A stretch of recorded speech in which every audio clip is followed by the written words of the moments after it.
my name is Asia Swafford, and today I will be exploring the topic of sexual attitudes in the Netherlands.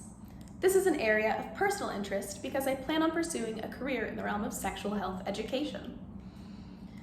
You may not know this, but the Netherlands boasts some of the lowest rates of unplanned pregnancies and STI transmission in the world. This is because the progressive attitudes modeled in the Netherlands help encourage open communication and arm young people with the information to make responsible choices, have healthy relationships, and consensual experiences.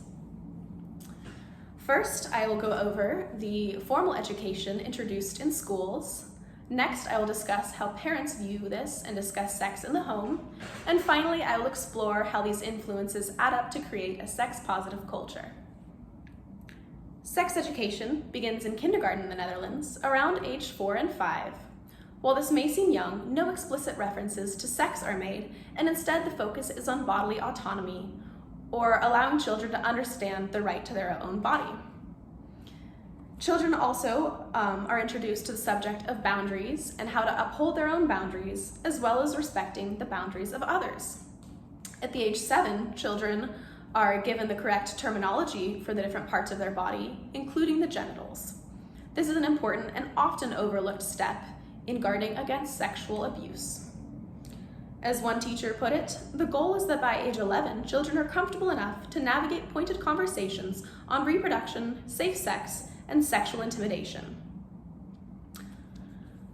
A good amount of teaching is also given on the subject of healthy relationships.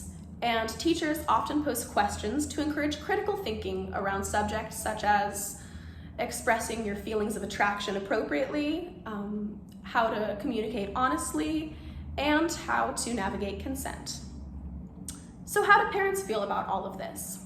Dutch parents, in general, prefer to have discussions beginning at an early age around subjects of sexuality and see sex not as a one-time subject, or not as a one-time conversation topic, but rather a lifelong conversation that will change and evolve as people grow.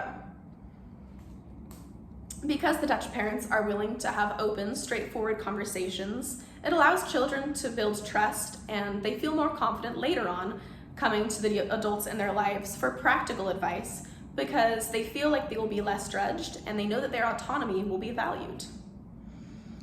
While Dutch parents may be markedly progressive, they don't shy away from conversations regarding STIs and pregnancies.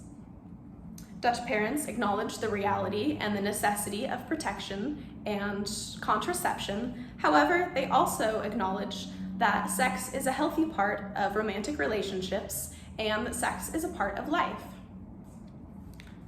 So what does this look like in a practical sense?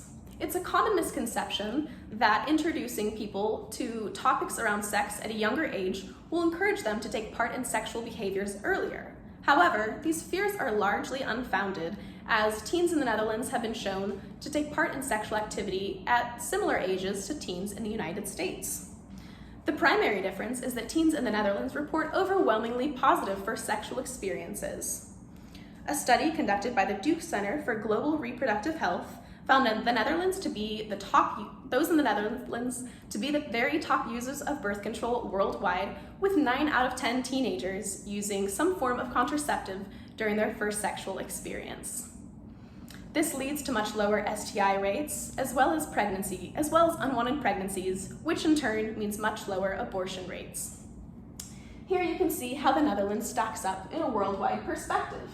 This is the teen pregnancy rates per 1,000 women ages 15 to 19. Here we have the United States, followed by France, then Germany, and then the Netherlands at 11.8. Here we have the teen abortion rate, again per 1,000 women ages 15 to 19. Here are the Netherlands at 7.8. And here we have the adult HIV and AIDS prevalence. The Netherlands is at 0.2%, championed only by Germany at 0.1%. The Dutch also value relationships, and sex often takes place within the confines of relationships. Partnerships there are often egalitarian, and a study in 2017 conducted by Rutgers found that women in the Netherlands felt much more comfortable asserting their needs and desires than women in almost any other country. This is also reflected in a much smaller orgasm gap in the Netherlands. The orgasm gap, or a pleasure gap, is defined as a social phenomenon referring to the general disparity between cisgender men and women in terms of sexual satisfaction, more specifically, the unequal frequency of achievement of orgasm during sexual intercourse. Is it a mere coincidence that the New York Times published a 2007 article citing the Netherlands as having some of the world's happiest women? These factors all contribute to create fulfilling, enjoyable lives for those in the Netherlands. First, I explained the formal education that people receive in their schooling. Next, I went over how parents view sex and sexuality and the discussions within the home. And finally, I explored how these factors contribute to a sex-positive, safe culture. The general attitudes around sexuality in the Netherlands can be summed up by this quote from a public health official. "We have to help young people navigate all the choices they face and stand up for themselves in all situations, sexual and otherwise." I hope you've enjoyed this speech and it's given you some illuminating information on how the Dutch have chosen to tackle what can sometimes be a difficult topic.